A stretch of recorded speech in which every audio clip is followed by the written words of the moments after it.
not going to talk so much about that this year because I think this year while there have been a couple of new things that have happened in the local investment universe, what I really want to focus on is the big picture. And there are 10 points that I want to make that I think will be useful to frame a conversation we have after this. So the first point really to make is just that we are in a period of enormous, and I would even say unprecedented economic uncertainty. You all are probably keenly aware as you watch your 401ks and your IRAs diminish in value that the stock market plunged last week. It recovered a little bit, but basically it's been plunging since this guy came into office. And once the tariff policies, if you can call them that, were announced, they have been plunging even further. But more worrisome is that normally people, when they're scared about stocks, they move their money from stocks into bonds, into US treasuries. This time, people didn't do that. They moved their money into other things because there is no faith that the US economy is heading in a good direction. And I feel like this context is important in thinking about local investment. Because the second point that I want to make is about the relative competitiveness of local business. Um, and there was a piece that I published in the Main Street Journal last week, and Jen very kindly republished in Amoeba's newsletter this week about the appropriate response that other countries should have to American tariffs, and not just countries, but communities, and also communities in the United States. And I began that article by talking about some data about the competitiveness, the relative competitiveness of local versus non-local business. And the big picture is that if you look at trends, so let's go back to 1960, which is 4 years after I was born, believe it or not. In 1960, my family in this sort of madman era spent most of its money on goods and a minority of the money on services. And notice there's this distinction between the orange and the purple, right? The orange is non-durable goods. Non-durable goods are things that we consume a lot of, things like food and building materials, paper products. The thing about non-durable goods is that compared to microchips, they weigh a lot and they have a low value per unit weight. And that means that they are relatively heavy and uneconomic to ship long distances. It has impacts when we think about what has happened in the trends of family spending. So, as I said, family spending on services was once about 40% of household expenditures, and now it is getting it's above 70, and I think it will soon be at 80. And remember, services includes financial services, professional services, personal, informational services, healthcare services.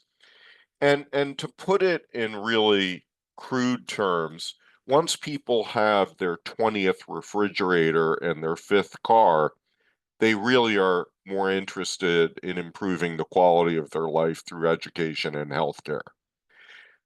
this is a good thing.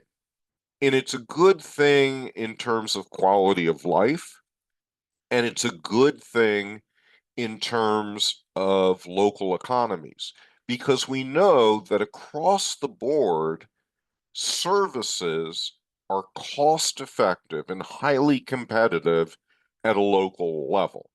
Not each and every service, and you can find lots of exceptions of things you get online, but at the end of the day, you want your doctor to be someone you know and trust rather than someone who is living thousands of miles away.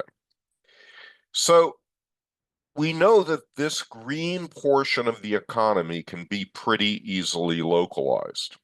So what has happened in the goods category? The durable goods, things like microchips and automobiles and refrigerators that we keep for a long time, notice that that has stayed at about 10% of our spending.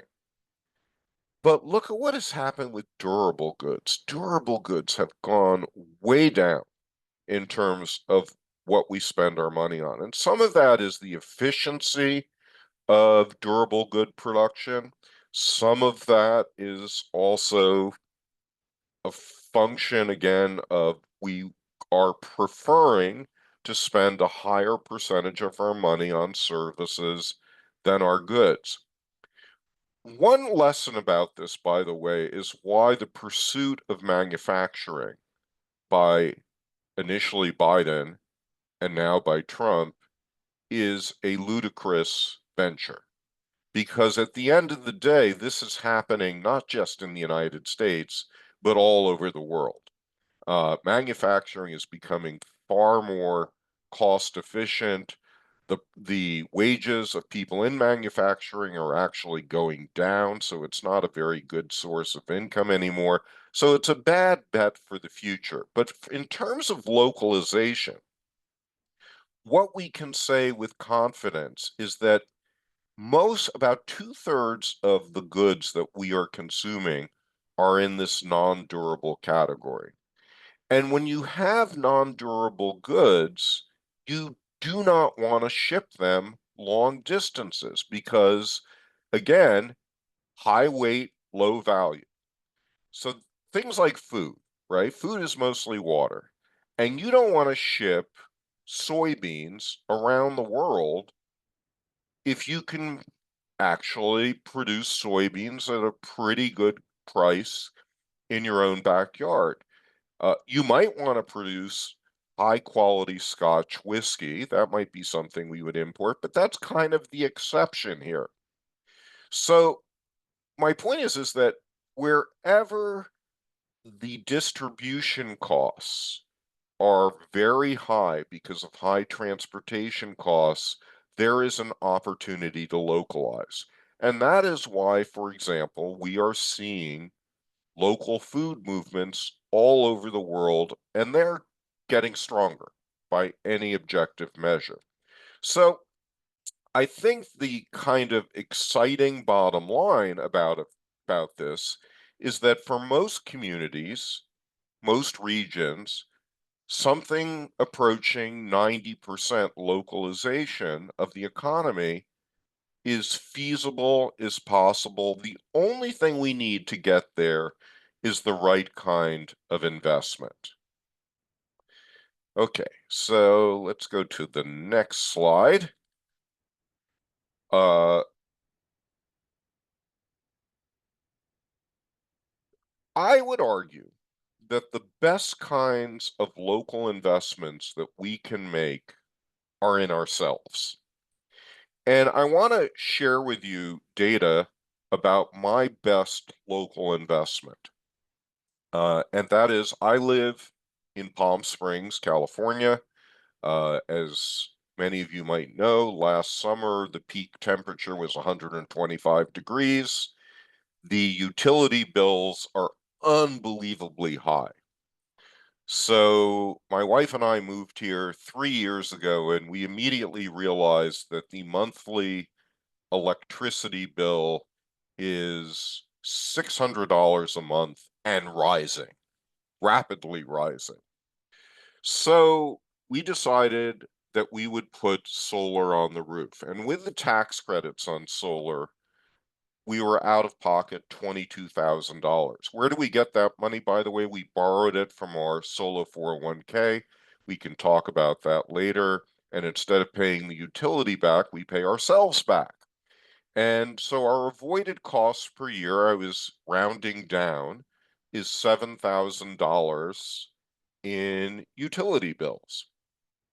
So I just sort of carry this out over 10 years. And you can see that, after year one, we're out of pocket 15,000, after year two, out of pocket 8,000, and it steadily goes down and increases. But then what I've done on the right-hand side is turn this into an annual rate of return. And you can see by year four, we have paid ourselves back and we're getting a positive rate of return. By year five, we're getting a double-digit rate of return. By year 9 and 10, it starts to get to 21, 22% because we don't need the utility anymore.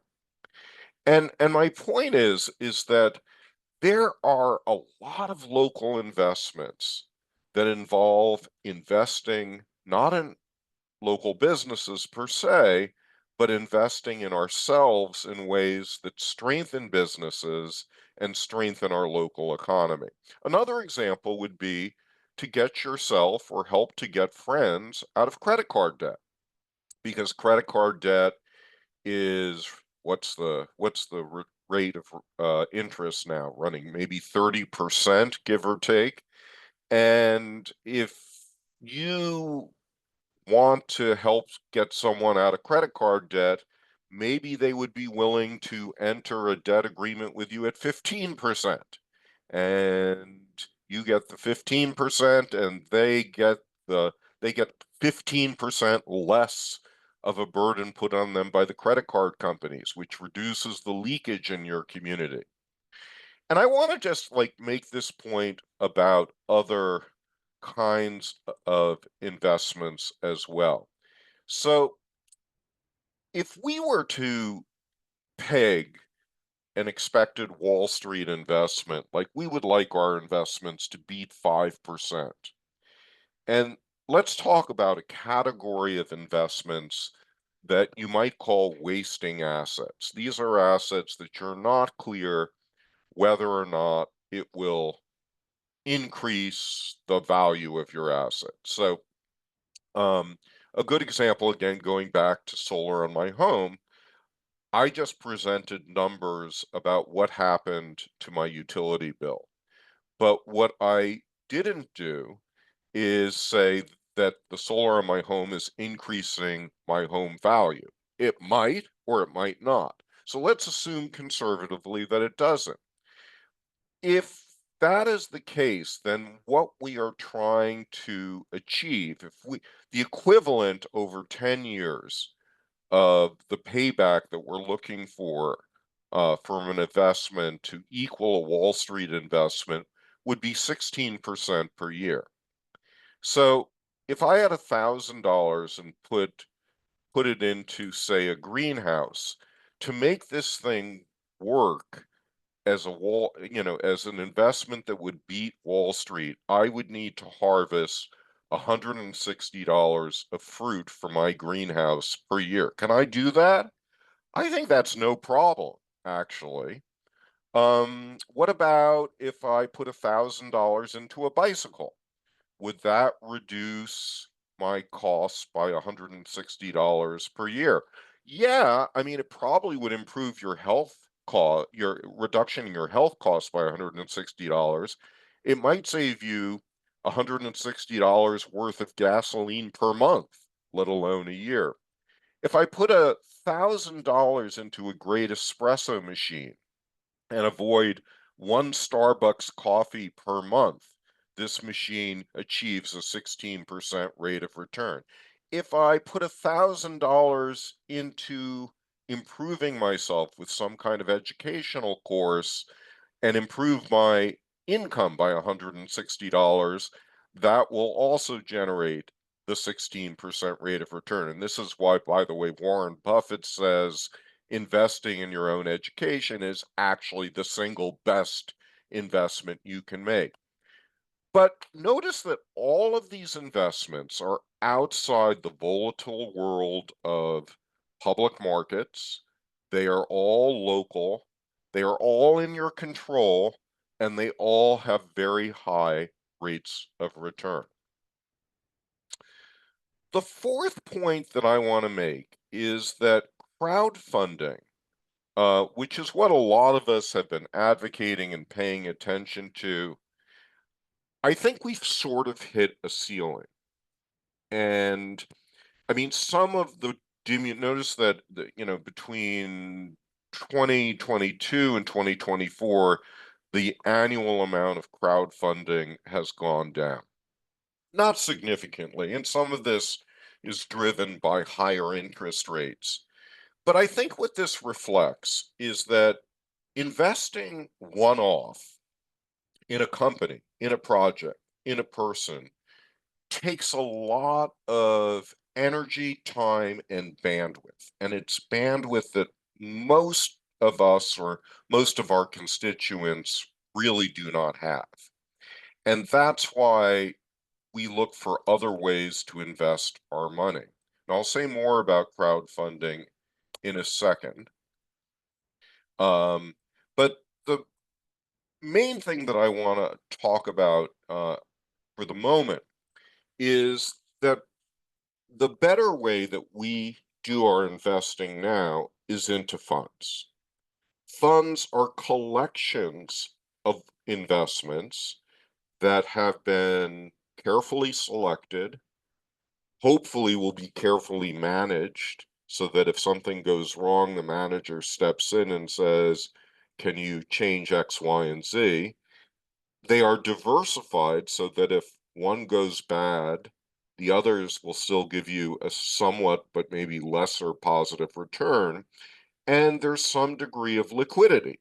That is, that you can come in and out of the fund as you want. Whereas with most crowdfunding securities, you're kind of stuck in them for a bunch of years. What I've seen over the past year is just a rapid acceleration of the number of funds that are being developed. Uh, I would not be surprised that if by the end of 2025, we have a list of 100 funds in the United States that are focused on local business and local projects and allow grassroots investors to participate. That number at the beginning of this year was closer to 30, and 10 years ago was probably closer to 10. So you can see how the fund possibilities are expanding. And by the way, if you're interested in more information on this, um, uh, Kevin Doyle Jones, Joel Skeen, and myself, sometimes with Stephanie Twitty, we have a bi-weekly interview that we do with some fund starter or manager called Community Capital Live. And if you go to one of my websites, the Main Street Journal.org, you will find a list of about 20 plus interviews that we have done of funds, so you can learn about them and see if they may offer some lessons for doing funds in your own community. And by the way, one of the most recent funds, I'm pleased to say, is Local Returns Fund in Providence, and we have Jessica Davis online, and hopefully she can give us some a little report on how she's doing when we're done. All right, sixth point I want to make. I believe that our movement has achieved a bit of a reckoning about rates of return. There was an article in Impact Alpha. So Impact Alpha is kind of the newspaper for impact investors. And there was an article at the end of the year, December 4th, said meet 22 funds raising capital to fund high impact transitions to employee ownership. And this article was very optimistic. It said, hey, we've identified 22 funds out there that are focused on conversion of companies from vanilla flavored companies to worker run companies, maybe co-ops or maybe ESOP companies or something else. Now, this is all really good activity, but then the article said, hey, 8 of these companies are getting a 15% rate of return or better. Isn't that wonderful? And I think the average reader would say, yes, that's great. Put some money into that. But I think we as kind of local investment specialists need to start looking a little bit under the hood.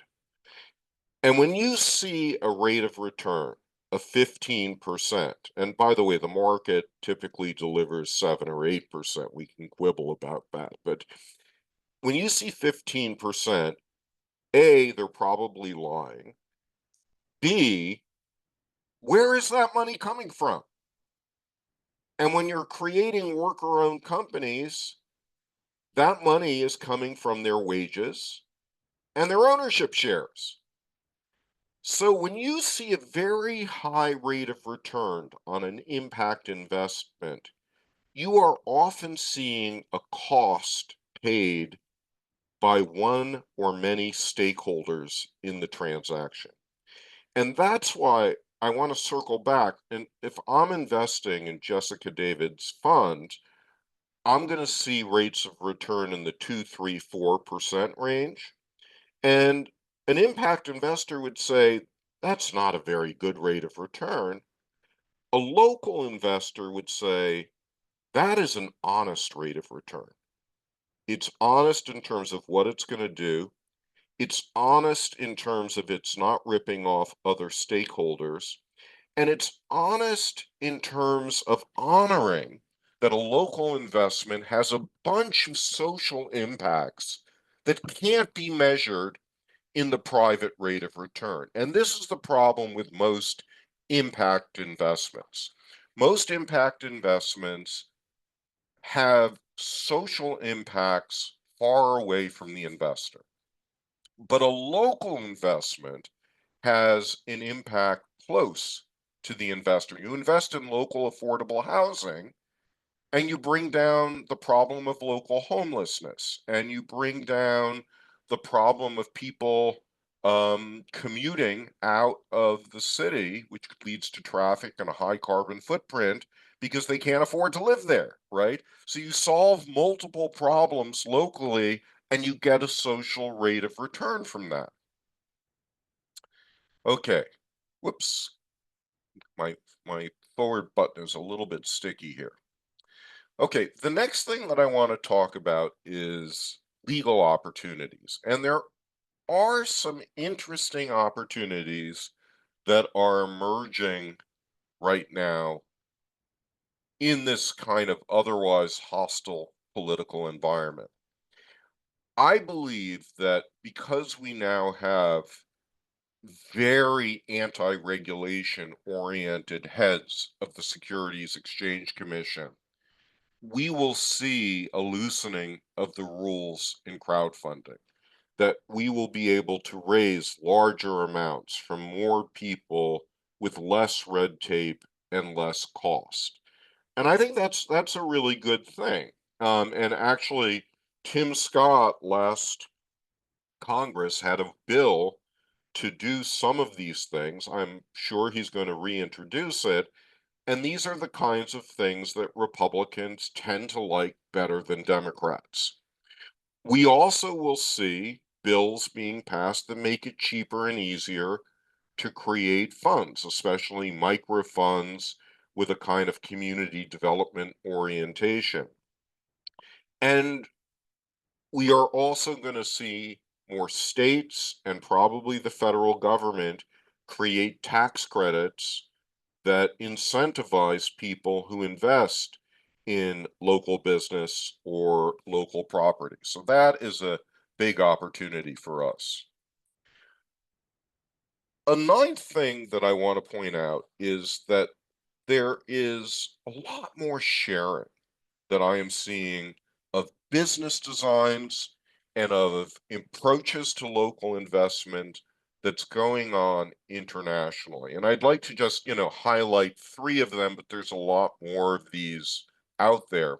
So one is the International Council for Local Environmental Initiatives, which actually my first nonprofit in the 1980s helped start, but it has been operating for 40 years, has more than 1,000 cities operating in it that are sharing state-of-the-art environmental protection technology and policy and business designs.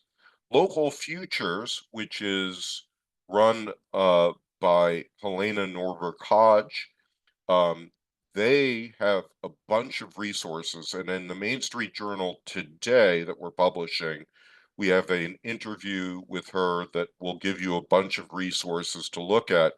And then the last one that I want to point out is Hunter Lovins, who I had done a great deal of teaching with at Bard's Green MBA program.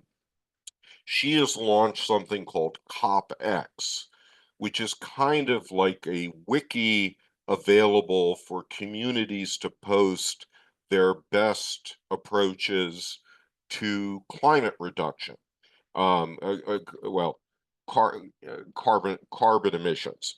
And what I think is exciting about this, I think the right mantra that we should be thinking about with climate is how do we innovate locally and how do we share, not sell, but share those innovations globally. And I feel like with that kind of mantra, we can make a lot of progress on climate and a bunch of other global issues. Okay, so I have one more, and that is for Jen and I to sort of just remind you that every week we try to dump as many resources on you as we can think of for local investment via the Main Street Journal. Commentary, interviews, events, jobs, local stock listings, local fund listings. If you're not a subscriber, please subscribe. But more importantly, get your members to subscribe. We need to build audience if we're going to build this movement. All right, that is really all I want to say here. This is my calling card. You all know how to find me and find my children. Let's stop there and open it up for discussion.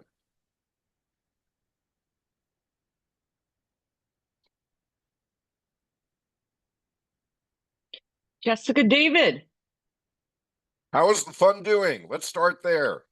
I'm just trying to find my mute button, which I lost. Fun's doing okay. It's slow going raising this kind of money. We're at about 275,000 with individual investors, kind of the community level, 2,500 minimum.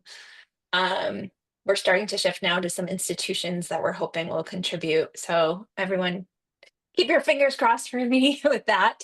But I did not necessarily have a question. Michael has heard many of my questions about this topic, but I wanted to say thank you because Michael Shuman is the godfather of community investment and has been doing this work way before it was popular.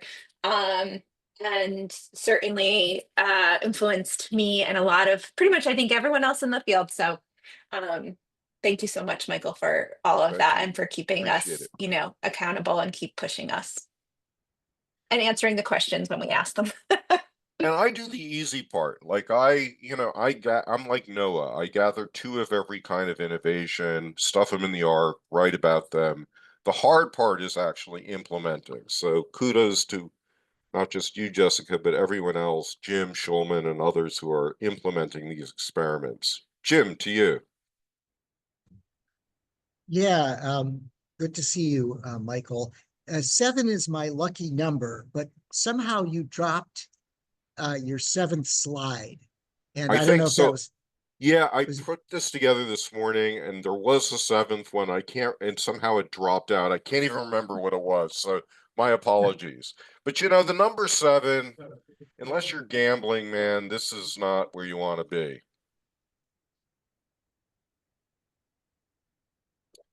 I do have a question though, based on what you have presented, and this shows that I'm not invested in Wall Street by any stretch. But at one point you talked about how Wall Street pays 16%, and then later on you said that actually the standard rate of return in the stock market is 7 to 8%. So did I mishear you, or? Yeah. Yeah. So the slides that had 16%, what I was saying was if your expectation with a wall, and I probably didn't say this clearly, if your expectation with a Wall Street investment is an annual return of 5%, and you know, optimists will say we can do 7 or 8%. Liars will say they do higher percentage rate of return. But to me, 5% may be a good percent for planning. So a Wall Street investment is something that pays every year. That's how we're calculating it. But at the end of that investment, you still have an asset. And I'm saying if you look at a situation where you don't have that asset at the end of the investment, so you build a greenhouse, it delivers 10 years of fruit, and at the end of 10 years, the greenhouse is shot, right? You have to buy a replacement greenhouse. So you need it to pay for itself much more quickly. And that's so what I would say, I didn't do the math, but online, but 16% per year over 10 years would be the equivalent of a Wall Street investment getting 5% per year. So that's where the 16% came from.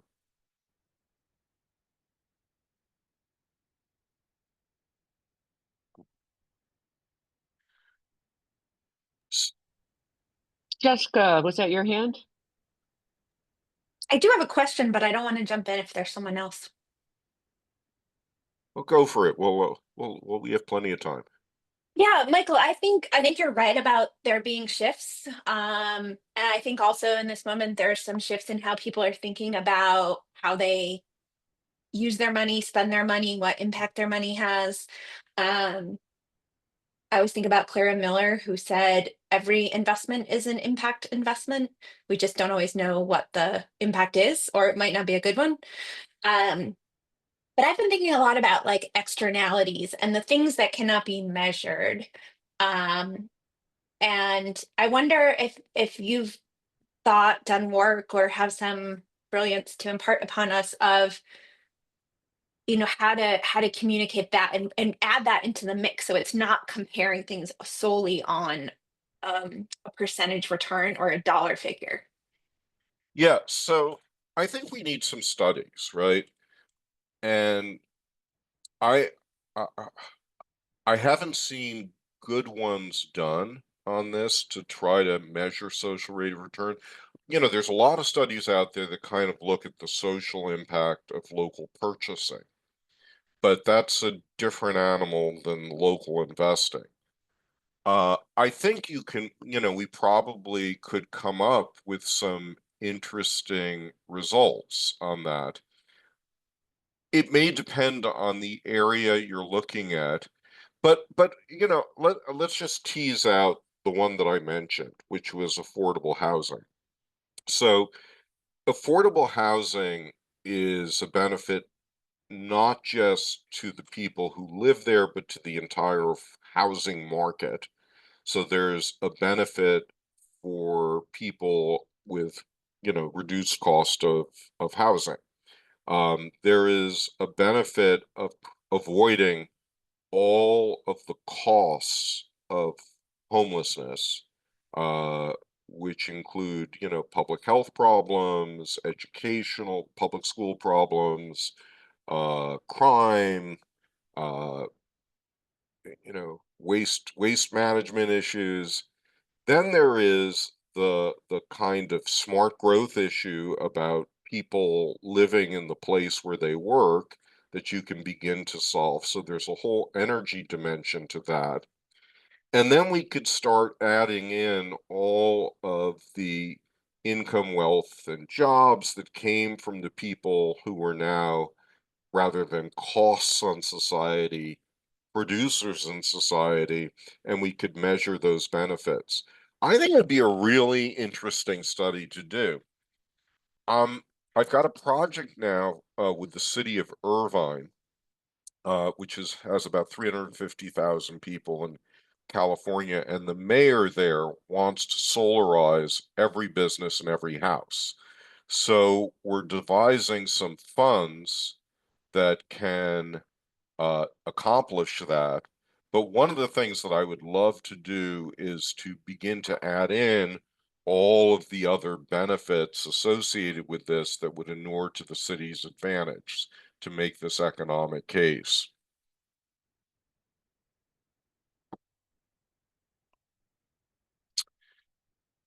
So let's, we don't have to just talk questions. If there are other projects out there that people are engaged in on local investment that you want to sort of share, or yeah, Norm. Yeah, good to see you again, Michael. We've here in Grand Rapids in West Michigan, we've started to do the work on the affordable housing inside the real tough neighborhoods and in Grand Rapids and some of the underserved communities. My question grows a little broader. One of the things that we're starting to pay attention to is food. And that's always been a part of your work, but it's now crept into Michigan. If you put access to fresh water, is probably the most diversified producer of food in the United States. Caveat behind California, but if you put access to fresh water, we're number one because that's something we always take for granted. Right. What our difficulty is what your just discussion surrounded. We've got communities that produce this that are in very tough economic shape. Some of these communities are probably no bigger than 7,000, and they're not getting that investment. So my question to you is, I've been tracking the work on the diversified community investment funds. So I was wondering, is there a sweet spot for entry? Because I'm starting to get the economic development side as part of this equation. It's not the project side. It's now over the impact and the value that's created with the project. So to your last point, value creation starts to creep into this. But I wondered if you had any thoughts on some of these smaller communities that have these small businesses, but no more important, have a real family ownership in food with the farming and farm operations, and where could that sweet spot be with some of these new capital formations? So it's a loaded question, but if anybody could tackle it, it'd be you.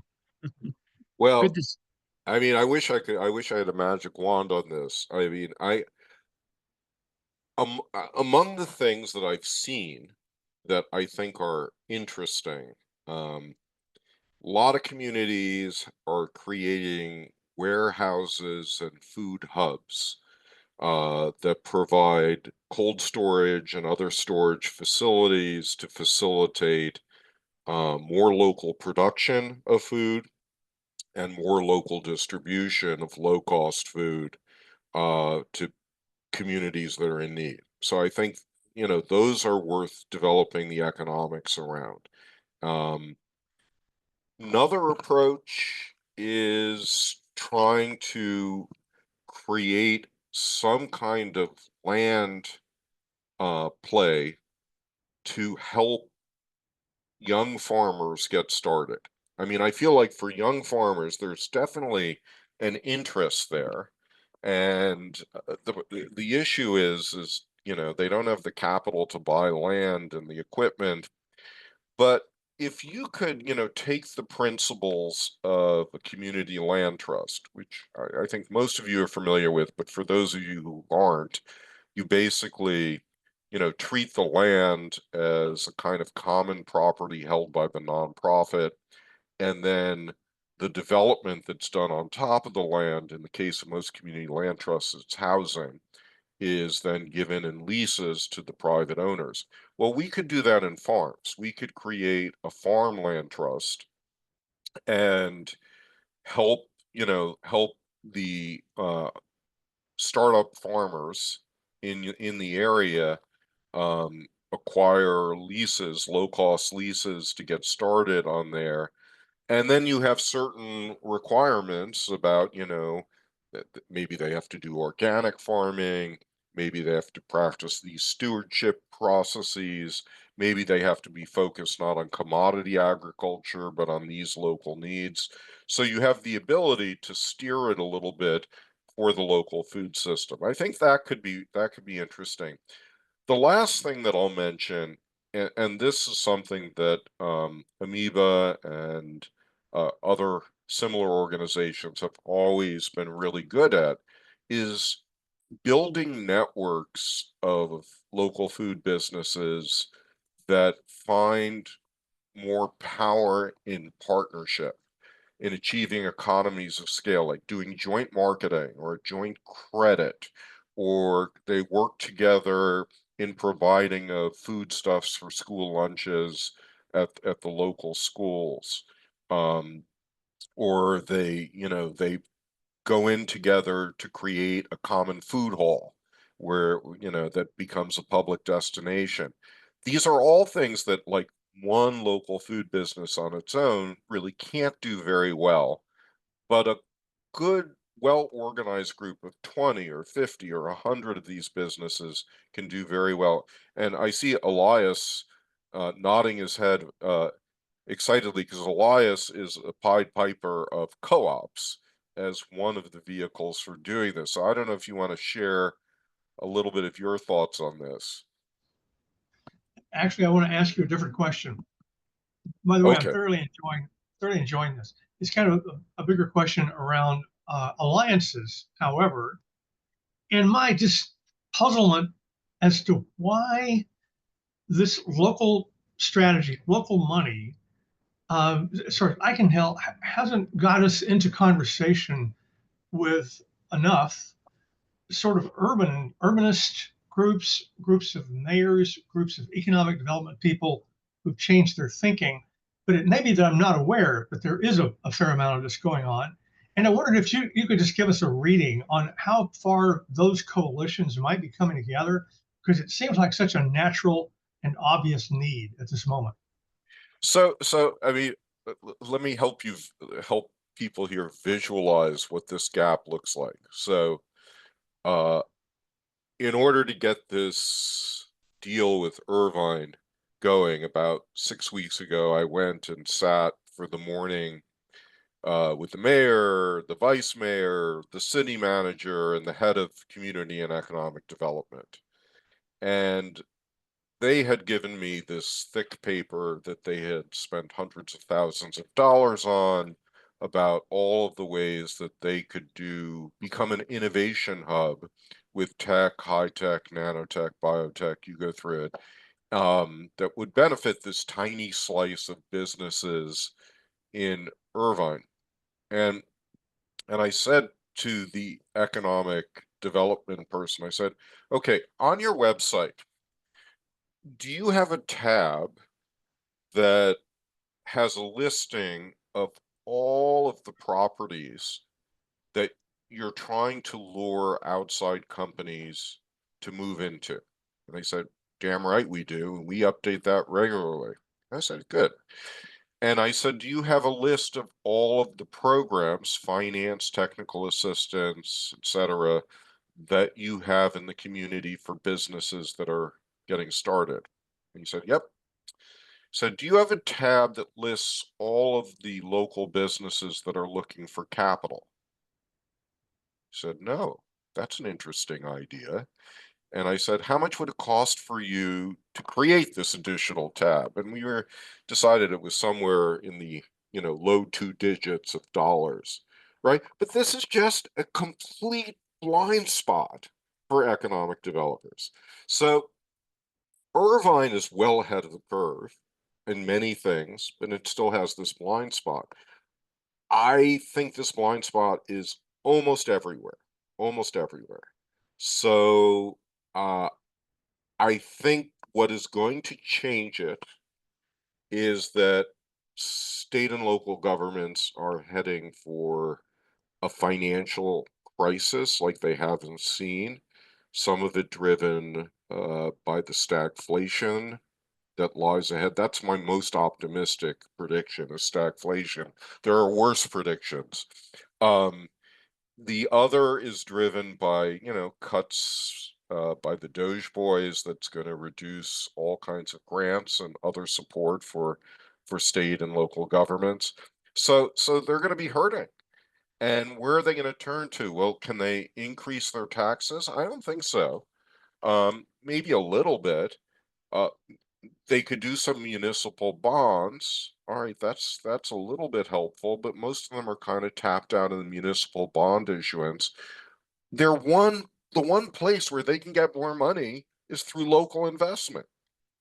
And we really need to educate them about the possibilities out there. So I see, individuals, groups starting to talk about this. I don't see a lot of uptake yet by cities, but maybe next year we can report on some progress.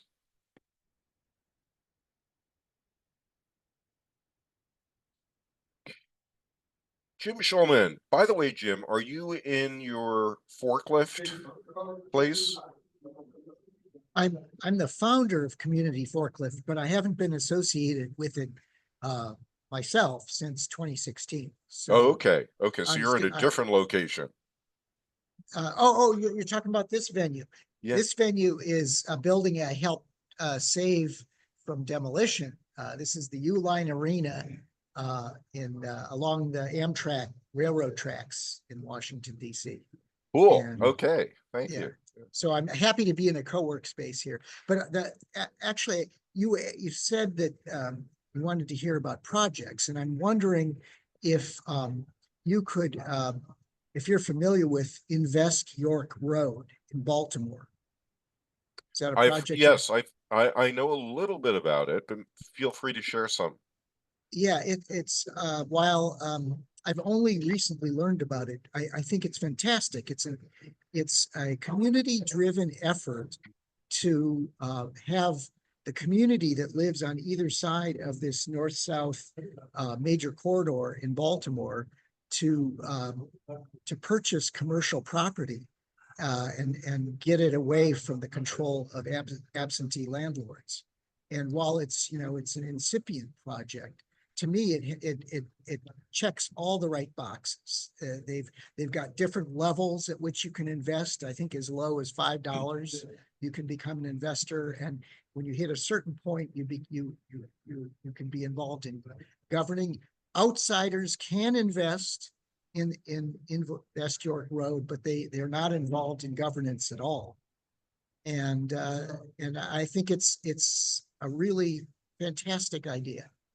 Yeah, and I think what's kind of cool about it is putting together the virtues of local investment and placemaking. And another good model of that is the Kensington Corridor Trust in Philadelphia. And maybe there's other ones that'll get started soon, but yeah, I feel like if we made a list of like where are the likely local investment projects going to happen, I think, yeah, redevelopment is one, resilience authority, stormwater management is one, affordable housing, food systems, energy systems. There's probably some other ones we're not thinking of, but you can't. I mean, while some will try to build a fund for all purposes, I think in the end, local funds have to specialize a little bit to gain the expertise. And once you're expert and doing well in one area, in this case, the redevelopment, you can move into some adjacent areas.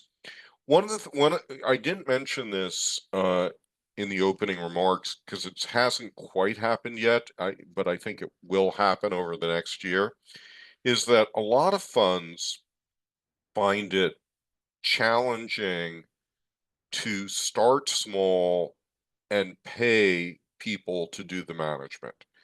And if you think about it, if you say, even if we have like a one person paid team running a fund, and we contract out for some legal and accounting services, and we have a little bit of overhead and marketing and so you're talking about a couple $100,000. Given the way that funds operate, that there's a tiny percentage gain between what investors are putting in and what you need to pay them, and then the rest is, interest you maybe get from the loans or appreciation you get from your investments. But it's a spread of like 3 or 4%. So if you put those numbers together, you need a fund of $5 to $10 million in order to cover those costs. A lot of these local funds are much smaller than $5 million. One answer is to create a national service that can serve as the back office and management of these funds. And there's several efforts that are underway to create that back office service. So if some of you are interested in creating community funds, this may be enormously helpful for you, and I can provide some more details. By the way, this is kind of a fun story. So I guess it was 2 months ago, another colleague at Bard's MBA program, Janice Shade, and we taught a 1 month mini course on how to create local investment funds. And we had about a dozen business students in there, and their assignment was to work with a community for a month and just help them shape the parameters of this fund. And in the Main Street Journal, I put in a little paragraph that said, if your community is interested in helping to shape an idea for a fund, let me know. In 48 hours, I got 20 requests. That is amazing. That is just amazing. So I have leftovers for next year, but to me, this is what the level of hunger around this is.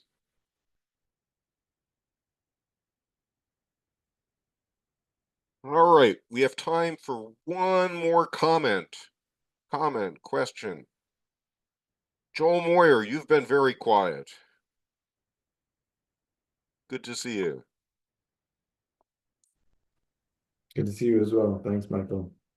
I don't really have too much to say other than the food system is a challenge because of what you said at the beginning. A lot of investment needs to be made, expensive, and the scale is a challenge. And the returns are challenging.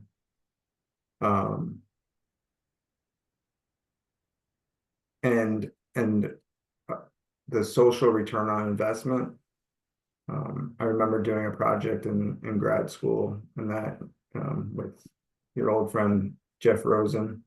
And I think one of the hard parts there is that it's been a long time. It's been a while now, but recalling what we tried to do, it seemed like matching up dollars to whatever that metric might have been was just really, really challenging. I'm sure you've tried many different ways. And yeah, well, I think, listen, interesting. I think when we're looking at social rate of return of investments, say in the Amazon, I mean, it may be good for your psyche and it may be good for the surrounding community there, but you're not going to be able to document much of a social investment for yourself. But if you're doing it locally, and if you're doing it in distressed communities where you're going from 0 to 50 rather than 50 to 100, I feel like you will see a lot of return, a lot of social return. And that's, I mean, to me, that's like, it's like a light bulb that went off in my head, that we often think of investing in distressed communities where we live as a negative. But in fact, the social rate of return is so important and so significant, and a little money goes a long way that you can really see that social rate of return there. And how do we document it, and how do we move investors with that? That is a struggle. That's a project we need to work on. Back to you, Jen. Yeah, absolutely. I'm ready to take on those projects. But that said, if people have more questions, Michael did share his contact information, but if you can't find that, feel free to send me your questions and I can get in touch with Michael. Again, I will send you this recording probably tomorrow. And just want to thank you all for being here and this great discussion, and more to come for sure. And thank you, Michael, as always, for sharing your wisdom with us. Great. Thanks, Thank you. everybody. Bye-bye all.